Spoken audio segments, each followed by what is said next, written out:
Bismillah. Assalamualaikum warahmatullahi wabarakatuh.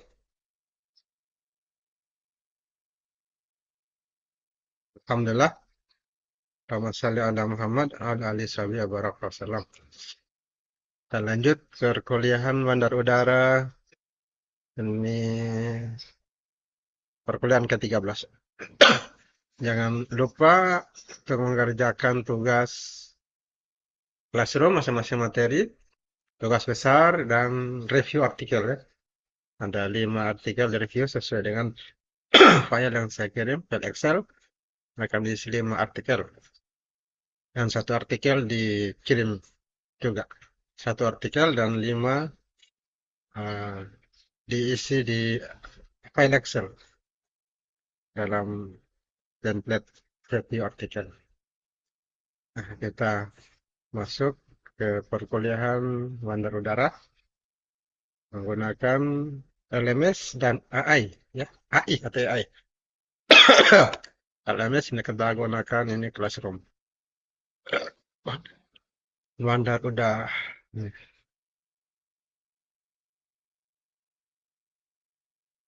Tugas kelas.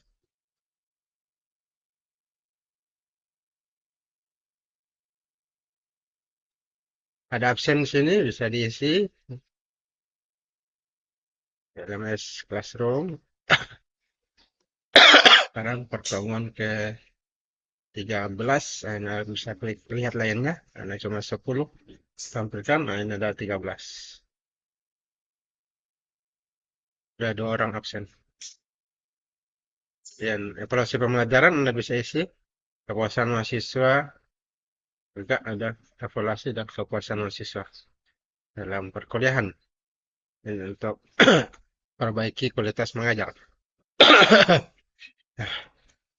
Pak ini sedang sakit ya, kayaknya mau flu ini, ciri-ciri mau flu. Bersin-bersin. Masuk kita pada perkuliahan ke-13. Jadi 11 yang muncul, kita buka yang ke-13. Nah, untuk mulai berkanya lagi, sebelum mulai kita membaca doa, dan kita mulai dengan membaca Al-Fatihah. Al-Fatihah, kita membaca surah. Al-Amin, Ar-Rahmanir-Rahim, Maliki Yawmiddin, ya kana waliyakan musta'id, yadina. Suratul Ladzina an'amta 'alaihim, ghairil maghdubi 'alaihim waladdallin. Amin. Rabbi shrah li sadri wa yassir li amri wahlul 'uqdatam min lisani yafqahu qawli. Bapak inna nas'aluka ilman nafi'an wa mutaqabbalan wa rizqan halalan thayyiban. Amin ya rabbal alamin. Ya, perkuliahan ini ada materi terbaru yang saya update ini regulasi kebijakan tentang di bandara Indonesia. Ini belum saya jadikan soal karena materi terbaru, update materi bisa dibaca-baca. Untuk yang sekarang ini materi sebelumnya ada evaluasi fasilitas sisi udara ya, dan ada materi karakter di sini. Anda bisa belajar membaca bahasa Arab ya. Nah, jika ada waktu tinggal klik nanti akan terbuka. Jadi ada video membaca huruf. Nah, untuk kuliah kita berbasis karakter dan kompetensi. Baik, kompetensi yang akan dikuasai pada kesempatan ini, saya jadi soal ini.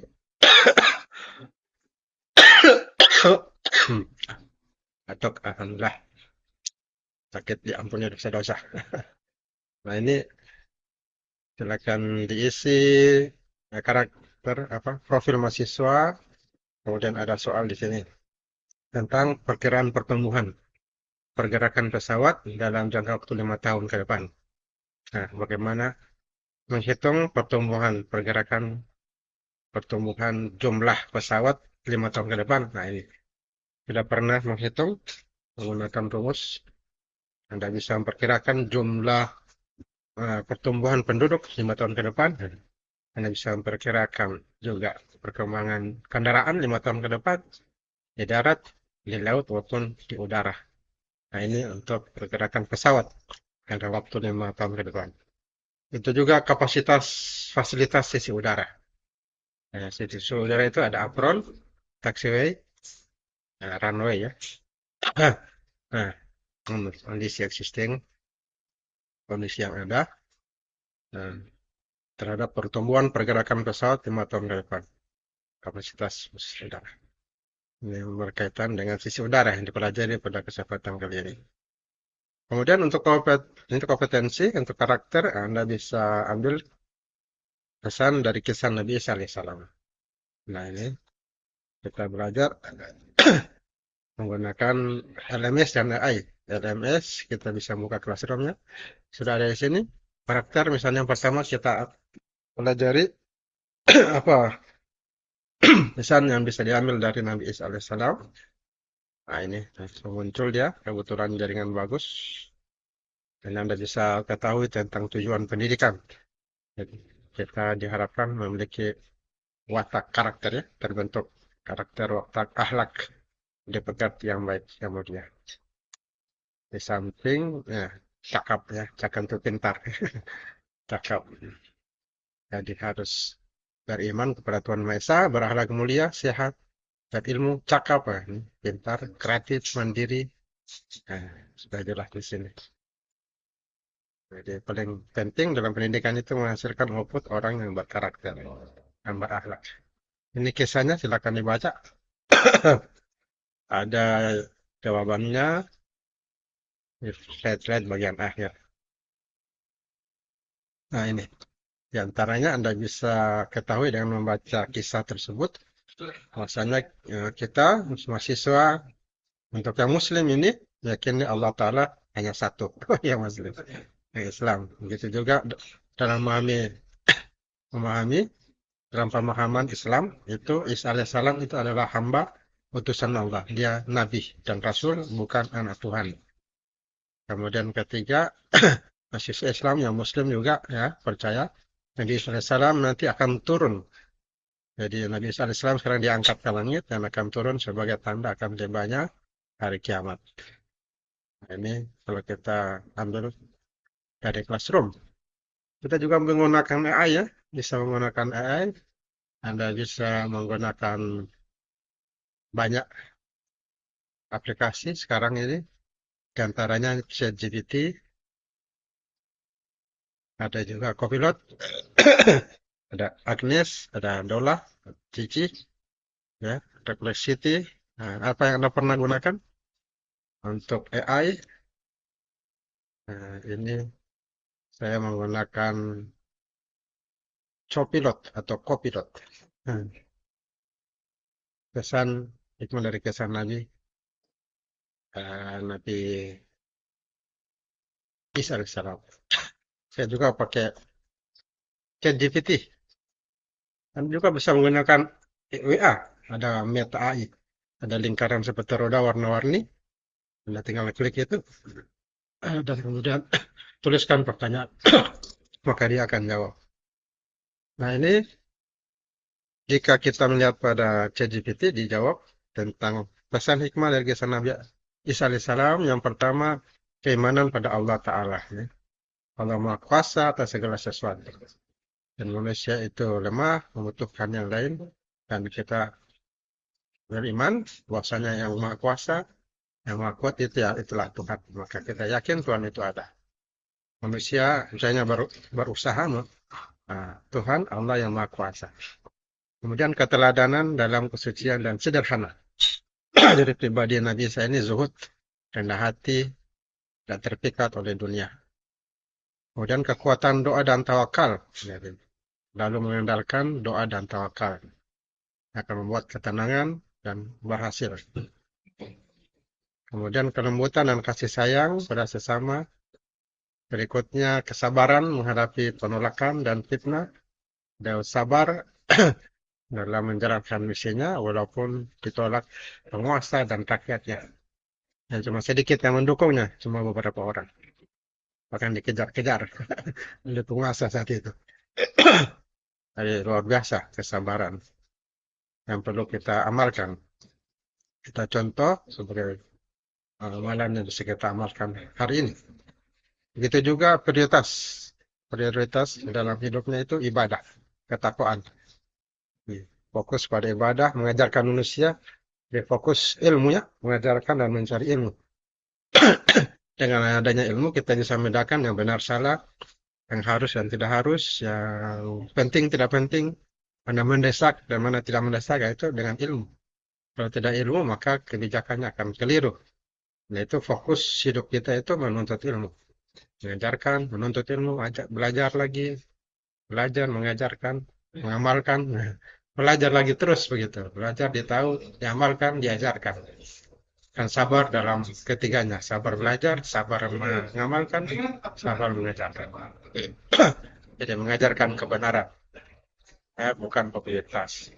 Kemudian pengakuan atas kenabian, bukan ketuhanan. Jadi ini kalau kita lihat Nabi SAW manusia biasa, dia bisa makan, minum, mati. Nah, karena itu nah, dia bukanlah Tuhan, jadi utusan Allah. Kemudian keadilan dan amanah dalam menyampaikan wahyu, ya, daripada diturunkan kitab Injil, nah, ini sebagai petunjuk bagi manusia. Dan terakhir, akan ada kemenangan di akhir zaman. Nabi SAW nanti akan turun ke muka bumi dalam penjelasan hadis-hadis dan menghancurkan kezaliman. Kebenaran akan menang melawan apa Dajjal ya, kita Dajjal luar biasa. Kisah-kisahnya seperti dongeng, tapi karena tertulis dalam Al-Quran hadis, maka umat Islam yakin bahwasanya memang ada Nabi Isa alaihissalam. Nah itu salah satu jawaban AI dari ChatGPT. Kalau Copilot ini juga AI, ini hikmahnya ketauhidan dan keimanan, mukjizat, tanda kekuasaan Allah diberikan pada orang-orang terpilih. Itulah yang diberikan pada para nabi. Kemudian kesabaran, dia sabar dalam dakwah. Kasih sayang dalam peduli, ujian dan pertolongan Allah. Ini ada tabelnya. Kalau Copilot dibuat tabel 6 ya, ketauhidan, mukjizat, kesabaran, kasih sayang, pertolongan Allah. Inti pesannya di sini ada. Jadi singkat kalau ini Copilot. Ini saya bagikan dari Copilot ke dalam grup. Dan bisa baca-baca. Mudah-mudahan bisa diamalkan. Kemudian kita lanjut berikutnya tentang pendidikan karakter sudah, pendidikan kompetensi sekarang. Masuk ke pembahasan tentang sisi udara. Ya, air set. Land side, sisi darat ada air set. Dan udara itu ada sisi udara. Ini memperkirakan pertumbuhan pergerakan pesawat 5 tahun ke depan.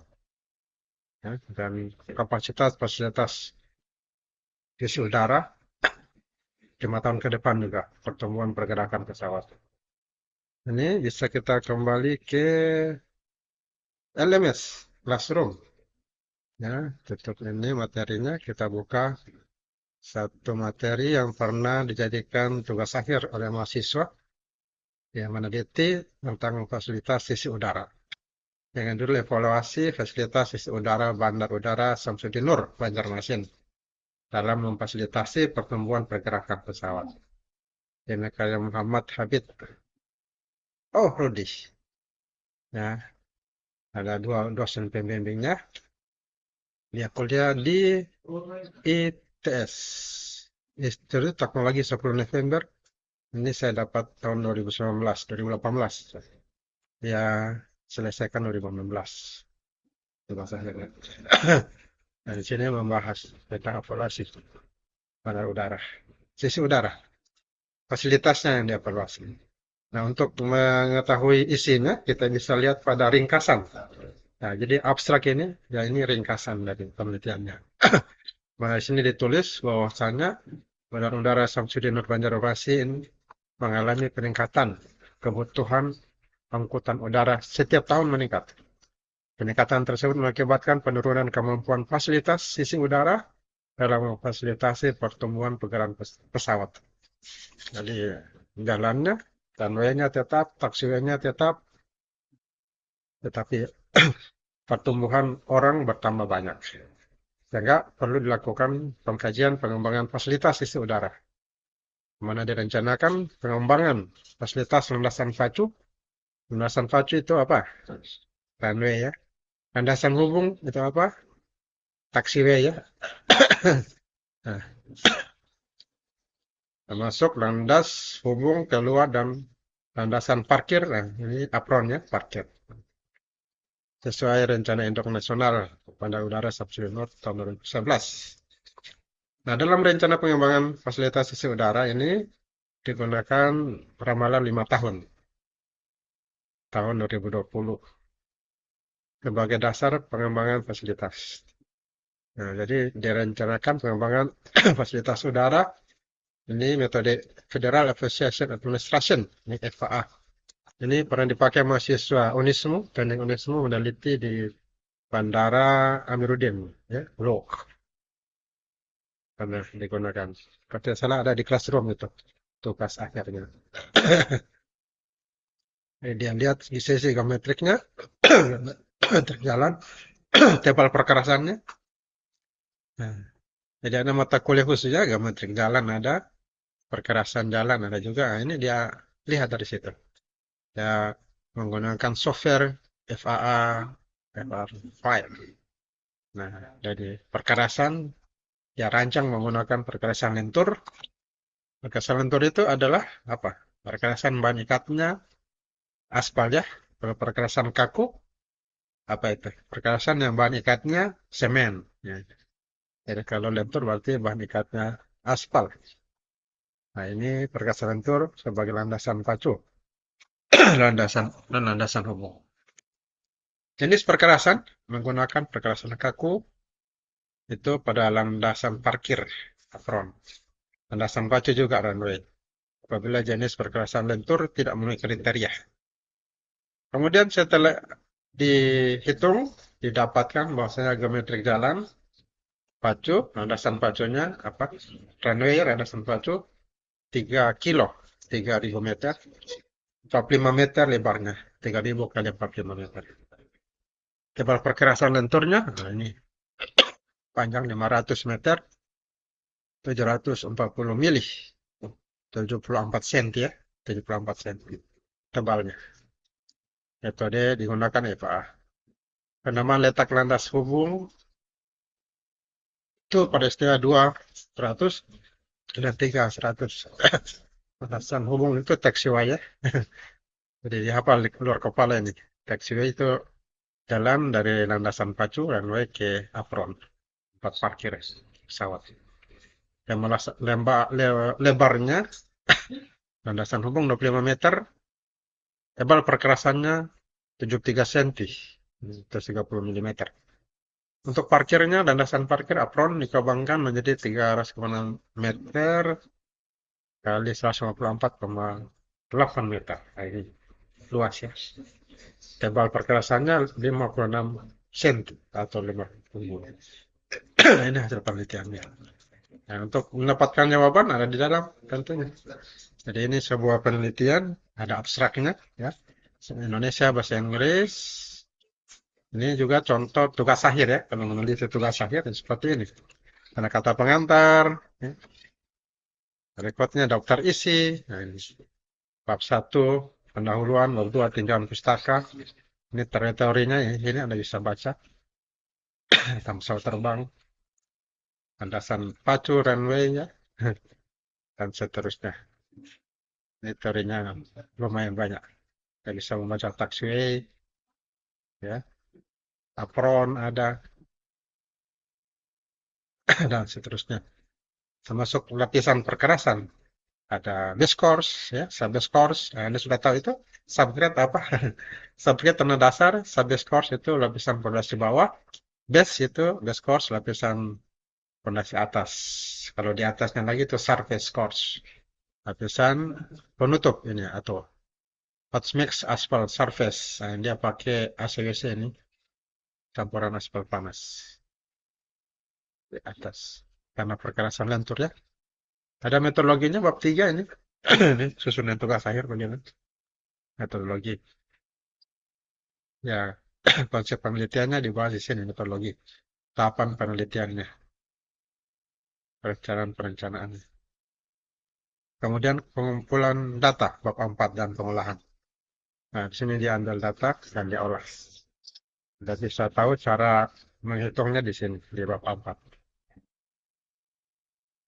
Analisa peramalan pertumbuhan pesawat. Nah, ini halaman 89. Nah, ini jawabannya ada di sini. Analisis peramalan pertumbuhan pergerakan pesawat 89. Analisis kondisi existing bandar udara hanya 99. Jadi di halaman ini 89 dan 99. Ada perhitungan perhitungan, evaluasi, perhitungan, evaluasi, evaluasi, metrik jalannya, sistem parkirnya, dan seterusnya sampai perkerasan, tebal perkerasannya, landasan pacu, landasan hubung, landasan parkir, runway, taxiway, dan apron. Sambungan juga ada sambungan pada perkerasan landas parkir. Nah, 89. Jadi ini ada berapa lembarnya? 243 nih. 143 halaman. Nah, Anda bisa membaca banyak sini teori dan rumus-rumusnya. Ini baru 42, halaman 89. Nah, ini halaman berapa? Ini baru 24. Jadi banyak ya.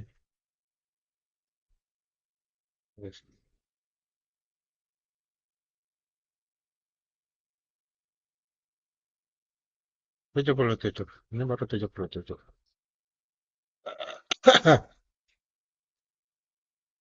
83. Nah, ini tahapan penelitiannya. Ya, pengumpulan data, diambil data primer dan sekundernya. Data primer itu data di lapangan langsung. Sekunder ini data dari kantor-kantor, data aturan lah, buku-buku. Nah, data pendidikan tanah dia dapatkan. Tabel perkerasan dengan software dia dapatkan. Ya, sekunder. Nah, ini data primer langsung di lapangan. Tipe pesawat yang digunakan di lapangan apa saja, kelas bandaranya, data pergerakan pesawat, nah, berapa jumlah pesawat diambil langsung lapangan. Suhunya berapa derajat, elevasi, ketinggian, kecepatan dan arah anginnya, kemiringan tanah, nah, ini dilihat lapangan langsung. Dari data primer, dia ramalkan pertumbuhan, pergerakan 5 tahun ke depan pesawatnya. Yang data pesawatnya ada.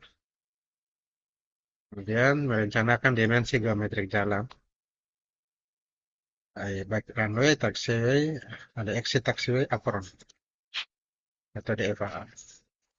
Lalu dievaluasi kawasan keselamatan operasi. Hasil perhitungan ini saya dapatkan panjang, lebar, arah runway, taxiway, dan apron, letak jumlah exit taxiway, struktur perkerasan, ya perkerasannya, runway, taxiway, dan taxiway. Ini tebalnya berapa didapatkan, panjang lebarnya. Dengan software FAA file, FAA dipakai. Ini bagian penelitiannya, bagian air pelaksanaan penelitian. Ini kalau menggunakan software, ini penjelasannya di sini. Bahkan dari penggunaan software FAA file. Nah, ini masuk dia, part pengumpulan data. Dia kumpulkan data tahun 2011 sampai 2015. Jenis pesawatnya, ada berapa? Sekitar 12 pesawat, jumlah pesawatnya masing-masing dari 2011 sampai 2015, 5 tahun. Jadi harus ada data 5 tahun sebelumnya, baru bisa menghitung 5 tahun setelahnya. 2015 berarti 2015 sampai 2020. Nah, dia hitung dengan menggunakan data ini. Yang uji korelasinya antar variabel, ya.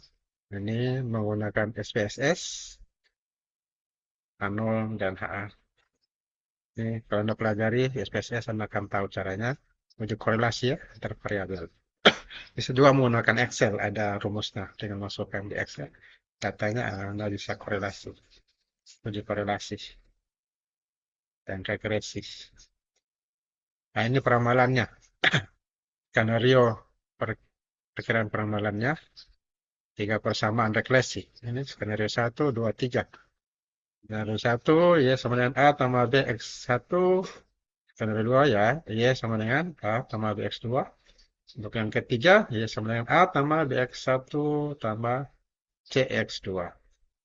Keterangan X1 itu produk domestik regional bruto. Ada konstan. X2 jumlah penduduk. Berapa jumlah penduduk? Provinsi Kalimantan. Nah, ini kemudian hitung dan masukkan data tabel. Dapat data dulu, berapa data jumlah penduduk. 2005 sampai 2015, ini 10 tahun, ada data 10 tahun jumlah penduduk. 3 jutaan ya, 3 juta. 3 juta 250 sampai 3 juta 981. Bertambah terus penduduk. Ini sedangkan apronnya, taxiway, runway tidak bertambah. Maka akan bertambah padat. Setelah seperti jalannya tetap, tapi kendaraan bertambah banyak, maka akan terjadi kepadatan, kemacetan. Sudah ada data, tinggal masukkan X1, X2-nya. Sini laju pertumbuhan dihitung itu 5,44%. Ya. Dari data yang sudah ada, pertumbuhannya bisa dilihat dari tabel sini, jumlah penduduk. Nah, dihitung perkiraannya. Sudah ada tadi data, maka dihitung 5 tahun ke depan, dari 2016 sampai 2020. Maka didapatkan perkiraan jumlah penduduk ini. Sudah. Rumus tadi, maka didapatkan perkiraannya akan naik 4 juta. Naik 4 juta penduduk. 4 juta 63 sampai 4 juta 400. Kemudian pertumbuhan pesawat, setelah dengan rumus tadi, maka didapatkanlah 2016 sampai 2020. Jadi ini jumlahnya. Pertumbuhan pesawat, kemungkinan jumlahnya seperti ini. Dengan data yang sudah ada. Harus menggunakan data perlu dihitung. Jadi bisa benar, bisa salah. Ada faktor-faktor lainnya, faktor X. Jika faktornya tetap, maka bisa sama. Tapi kalau berubah, maka bisa berubah juga hasilnya. Itulah. Ya, sudah ya. Perkembangan peramalan pertumbuhan penduduk dan pertumbuhan pesawat. Ini hasil peramalannya sampai 2020. Aktif peramalan. Kemudian ini analisis kondisi existing udara-udaranya. Kondisi existing panjangnya berapa? Landasan pacu, runway-nya 2.500, 2.200 meter. Landasan pacu. Jadi ini existing berarti kondisi yang ada saat itu. Runway strip, kondisi existingnya. Lebarnya ini, ya kondisi existingnya. Ada stopway-nya 60 ke 30 meter. Ini landasan hubung keluar, exit taxiway. Ya, sudah ada datanya di sini. Existing landasan parkir. Ini ada data berapa sekian meter. Evaluasinya ini, ya, itu diantara jawabannya bisa kita baca. Ya. Anda juga bisa menggunakan AI ya. Dan ini kiraan pertumbuhan pergerakan. Kita tanya, oke, AI. Kita coba tanya apakah dia bisa jawab atau tidak. Nah, coba masukkan pertanyaan, dia berpikir, thinking. Seperti manusia berpikir juga dia. AI.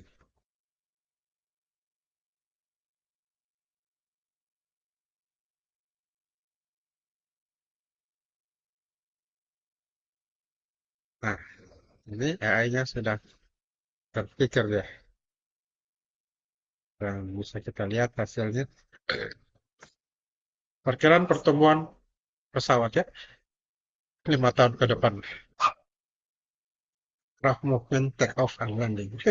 Pergerakan pesawat ini ya dia take off dan landing ya, terbang dan mendarat. Pergerakan pesawat.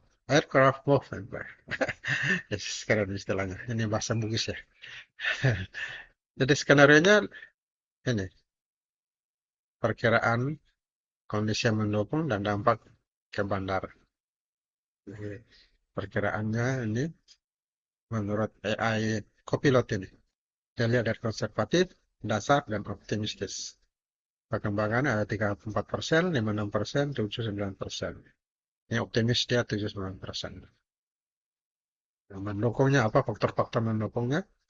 Jadi bisa benar, bisa juga salah tergantung faktor-faktor yang mendukungnya.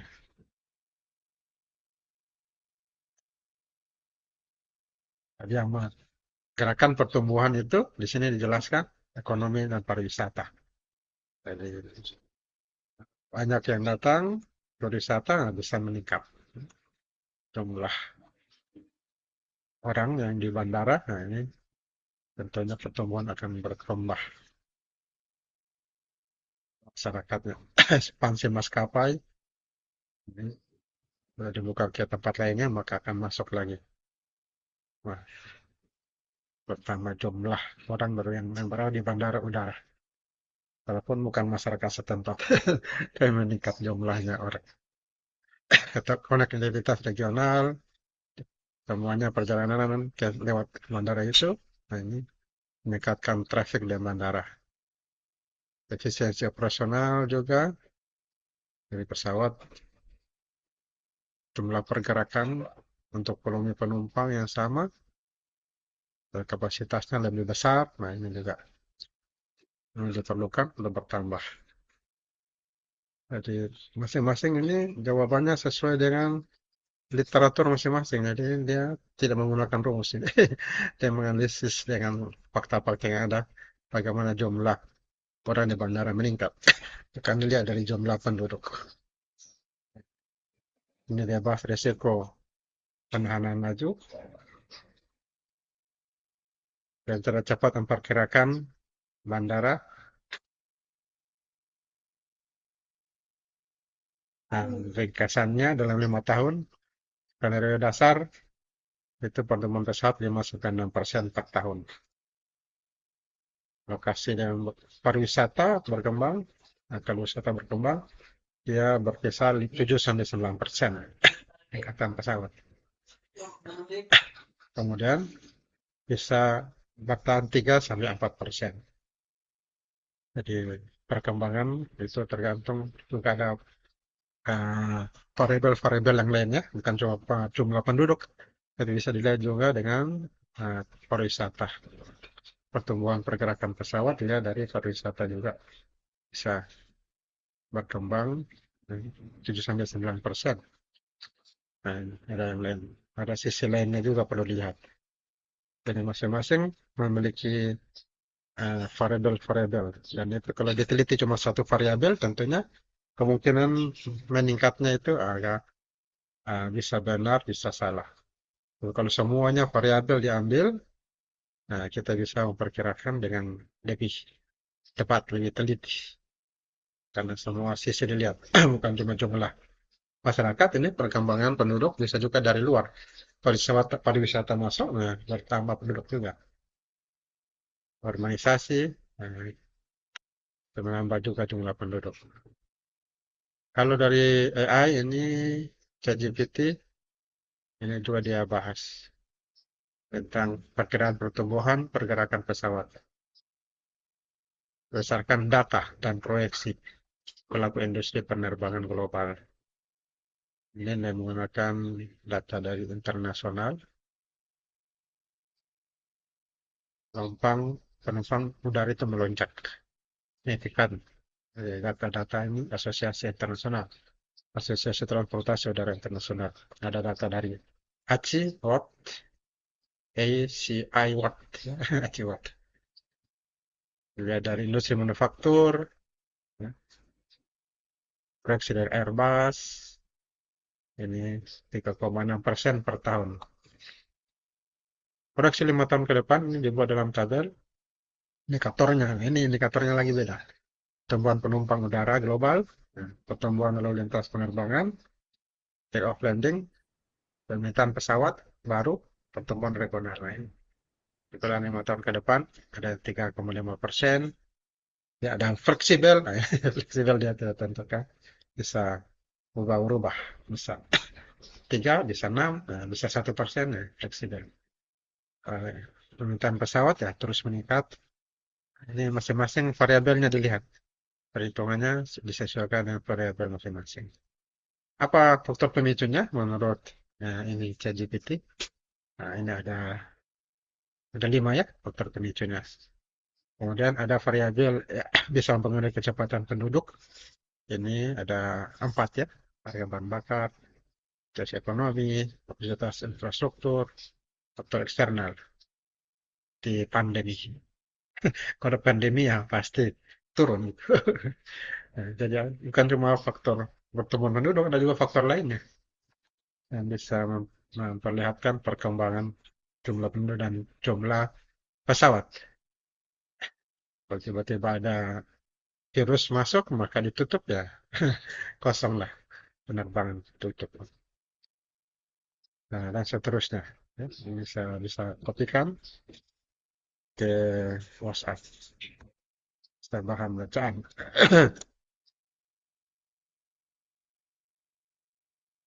Ya, demikian ya panduan kita dalam kuliah hari ini.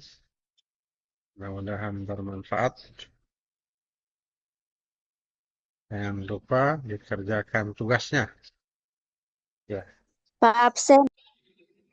ya. Apalagi yang belum absen? Saya Pak 46. Saya Pak 23. 46, 24 Pak dengan 02. 46, 23. 23, Ritna Kasong. 3 sudah. 46, kelasnya. Ya.